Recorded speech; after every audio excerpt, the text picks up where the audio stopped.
Hello friends, आज हम बनाने जा रहे हैं मूंगफली की बर्फ़ी। और ये बर्फ़ी बहुत ही कम चीज़ों से और बहुत ही कम बजट में बनेगी। और ये जो बर्फ़ी है ना तो ज़्यादा ड्राई बनेगी और टेस्ट में तो बेस्ट है ही। आपको इसके खाने से ड्राई फ्रूट्स न डालते हुए भी ड्राई फ्रूट्स की कमी कहीं भी महसूस नहीं होगी। तो इस बर्फ़ी में हमें इलायची पाउडर की ज़रूरत पड़ेगी। तो मैंने यहाँ पर इलायची के दानों को दरदरा कूट लिया है। और फिर एक पैन में 2 कप मूंगफली के दानों को डालकर लो टू मीडियम फ्लेम पर उसे लगातार चलाते हुए भूनना है। और अगर आप इसे लगातार नहीं चलाएंगे तो ये कहीं से अच्छे से सिकेगी और कहीं से नहीं, जिससे कि मूंगफली का जो छिलका है वो अच्छे से निकलेगा भी नहीं और बर्फ़ी के टेस्ट में भी फ़र्क आ जाएगा। बस इस तरह से हम हाथों से करके देखेंगे तो इसका छिलका आसानी से निकलना चाहिए। अब इसे हमें एक प्लेट में ट्रांसफ़र कर लेना है और फिर इसे इस तरह से हाथों से रब करके इसके छिलके हम उतार देंगे। और फिर छिलकों को अलग करने के लिए आप इस तरह से डायरेक्ट थाली से ही उसे निकालें, या फिर अगर आपके पास इस तरह की कोई छन्नी हो तो इजीली से आप छिलके अलग कर सकते हैं। आपको जो भी तरीका इजी लगे आप उस तरह से छिलके निकाल दें। अब मूंगफली को हमें थोड़ा सा दरदरा ग्राइंड कर लेना है।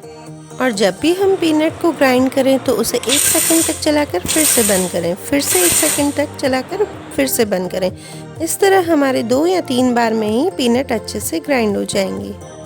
अगर आप इसे एकदम बारीक ग्राइंड करेंगे तो ये बर्फ़ी की तरह नहीं बनेगी, ये पीनट की कतली की तरह बनेगी।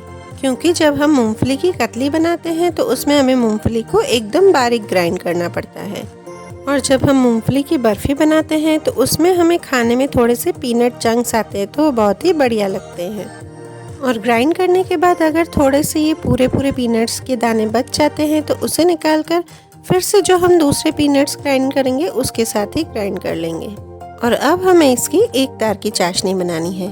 तो चाशनी बनाने के लिए जितनी हमने मूंगफली ली है उसकी आधी हमें चीनी लेनी है, और जितनी हमें चीनी लेनी है उसका आधा हमें पानी लेना है। मतलब कि मैंने यहाँ पर 2 कप मूंगफली ली है तो मैं उसकी आधी यानी 1 कप चीनी डालूंगी और चीनी का आधा यानी हाफ कप पानी डालकर इसकी चाशनी बनाऊंगी। और चाशनी बनाते वक्त हम इसे मीडियम फ्लेम पर लगातार चलाते रहना है। और चाशनी बनाते वक्त ही हम इसमें 1 टीस्पून इलायची पाउडर डाल देंगे।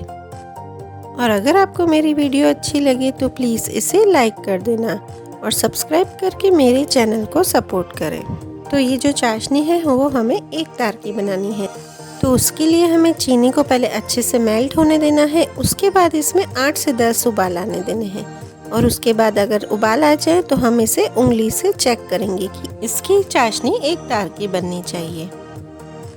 तो मैंने यहाँ पे इसे अच्छे से चेक कर लिया है, इसकी इस तरह से एक तार बननी चाहिए। आपको इसके लिए बीच बीच में चेक करना पड़ेगा कि इसकी तार बन रही है कि नहीं। और जब इसकी तार बन जाए तो इसमें फटाफट से पीनट पाउडर को डालकर अच्छे से मिक्स कर लेंगे। और अगर हम चाशनी को ज़्यादा पकाएंगे तो ये खाने में बर्फ़ी कड़क हो जाएगी।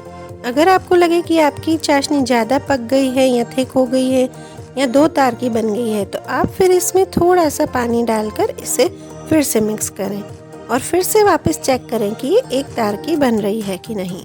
और फिर जब ये 1 तार की बन जाए उसके बाद ही आप इसमें पीनट पाउडर डालें। ये पीनट पाउडर इसमें अच्छे से मिक्स हो गया है। अब हम इसमें डालेंगे 1.5 टेबलस्पून घी। और इसका थोड़ा सा फ्लेवर को इन्हेंस करने के लिए इसमें हम डाल सकते हैं 2 टेबलस्पून जितना मिल्क पाउडर।